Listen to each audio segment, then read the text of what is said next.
காரண குருவை தேடி அவரருளால் தனது யதார்த்த சொரூபத்தையும் பிரம்மத்தையும் உணராமல் காரிய குருக்கள் போதிக்கும் நான் என்பது விருத்தி அடையும் நிலைகளில் நம்பிக்கை வைத்திருப்பது அஞ்ஞான வைராக்கியம். இது அதுக்கு மேலே ஒரு அநியாயம்.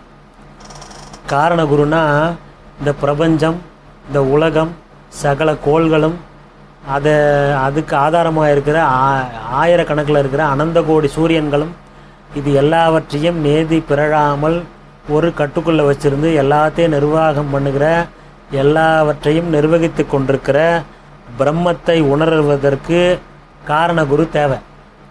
கடவுளை நீங்கள் உணரணும் அப்படின்னா காரணகுரு வேணும். காரணகுருங்கிறவங்க 3 விதங்கள் இருப்பாங்க. ஏற்கனவே சொல்லியிருக்கேன் நான். பைசாசவதோ, பால்யவதோ, உண்மத்தவதோன்னு 3 விதம்.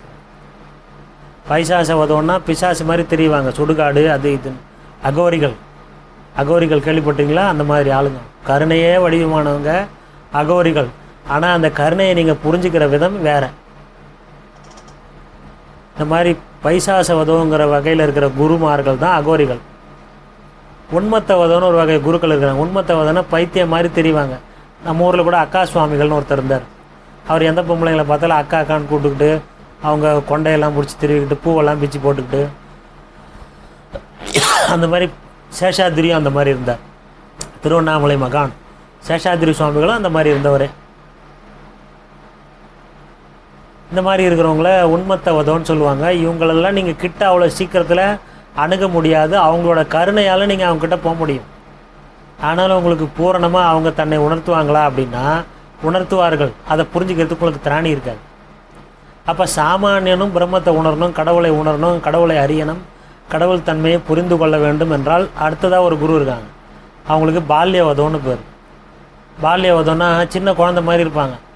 என்னடா இப்படி இருக்காரு, இவர் இப்படிலாம் பண்ணுறாரு அப்படின்னு நினைக்கிற அளவுக்கு அவ்வளோ மோசமாக ஒரு சின்ன குழந்தை மாதிரி இருப்பாங்க. தனக்கு ஒன்றுமே தெரியாது அப்படிங்கிற மாதிரி இருப்பாங்க. முக்காலங்களையும் உணர்ந்தவர்களாக இருந்தாலும் அவங்கள பார்த்தீங்கன்னா உங்களால் நம்ப முடியாது. ரொம்ப சாதாரணமாக நீங்கள் எளிதில் அணுகக்கூடியவராக, சாதாரணமாக பேசக்கூடியவராக, உங்கள் கூட உட்காந்து பேசுகிறவராக இருப்பார்.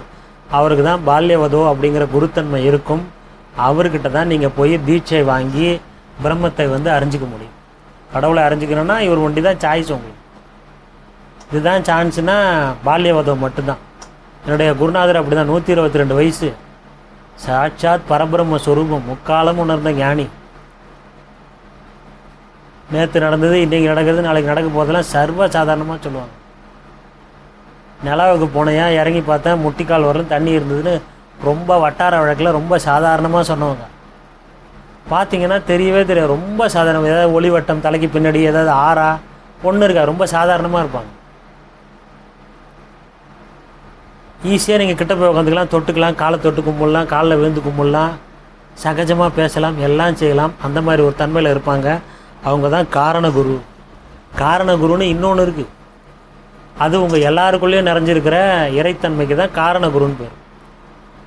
அதுவே மனுஷனாக வந்ததுன்னா காரணகுருன்னு சொல்லிக்கலாம். உள்ளிருந்து உணர்த்துகினும் உணர்கிலர் என்று வெளியில் நரகுருவாய் வந்து நமையாண்டர்கள் புரிந்தான் ஞானப்பிரகாசன் அப்படின்னு சொல்லுவாங்க.